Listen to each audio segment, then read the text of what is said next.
What's up, what's up, what's up? It's your girl Deja from the Imperfect Talkshow. Now, I want you to stay put, hang tight, because I'm coming right up on the show. I got some fresh new polls, some fresh new topics, and some great tunes I'm ready to rock out with you guys too. So make sure you're staying put, hang tight. I'm coming up, and I'm ready to talk on the Imperfect Talkshow. 5 ways to spot an emotionally unavailable guy. And that has been, I feel like I just attracted one of those guys.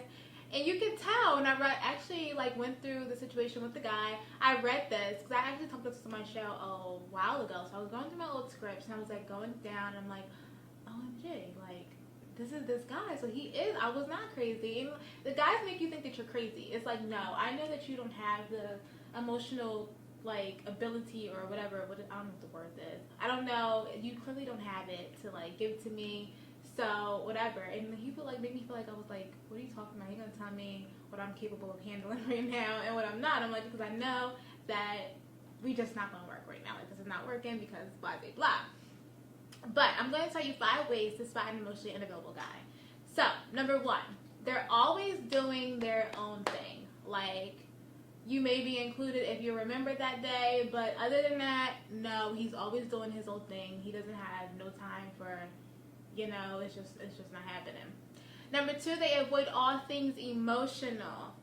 Crazy. Like, all things emotional. You want to talk to him about your day. He don't really care. He's not about to ask you how your day was because he don't really, who cares? You want to talk to him how you're feeling about something. You say, I need to talk to you about something. Or like, that's number 1. Don't ever say I need to talk to you about something because that's just like a shutdown point altogether.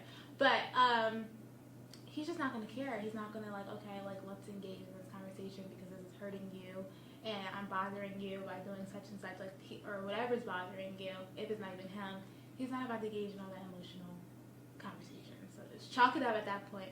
3, they're always looking for fault. So everything will kind of be everyone else's fault but his. If he overbooks a date, it's really not his fault. Not the fact that he didn't check his calendar and he didn't figure it out.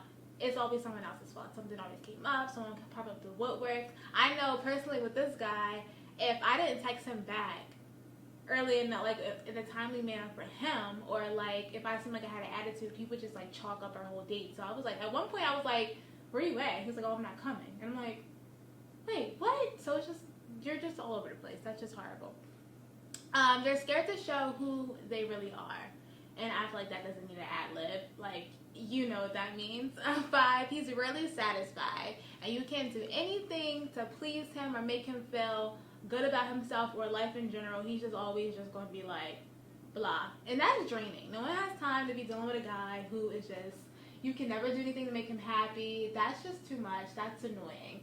So those are my 5 ways to spot an emotionally unavailable guy. And those tips will be on my blog. Hey guys, so welcome back to the Perfect Talk Show here on Monco Radio Music and Minds. Me, I'm your host, Deja, of course. So let me recap the whole show for you real quick.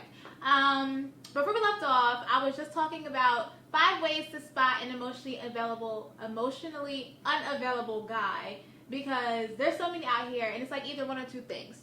They're emotionally unavailable, or they're actually dealing with other women. So it's like, you gotta be able to know, but I feel like these tips that I shared go for both ways, so you can check those out on my blog, imperfectbeauty.weebly.com. Before we left off on that, I was talking to you guys about the new question that I ask guys when I meet them. So my new question is, ready for it? My new question is, are you single, or are you single? And I asked this guy that I just met the other day, I asked him last night, I'm like, are you single, or are you single? He was like, well, what's the difference? And I'm like, well, let me break it down for you real quick. The difference is a single person is just like a really genuine single man. Like, you are a free man out here. Like, you have nothing going on. Everything's just clear. Like, you are having a fresh start. You're just single. And single means that you got a situation or 2 or 3 going on. Like, you got a few situations going on, but it's nothing serious. And that's my question. Are you single, or are you single? Am I tripping? Is that question crazy? I feel like it's like a genuine question. Like, I feel like that's a great question to ask guys nowadays, or even ask girls. People are, and the thing about it is because no one's ever really single. So it's like, if you meet a guy and he initially just tells you like, yeah, he's single, he don't got nothing going on, he's lying. Like, I'd rather you just tell me, like, okay, yeah, I'm single, meaning that I got a few situations going on. But don't just, like, because everybody has somebody.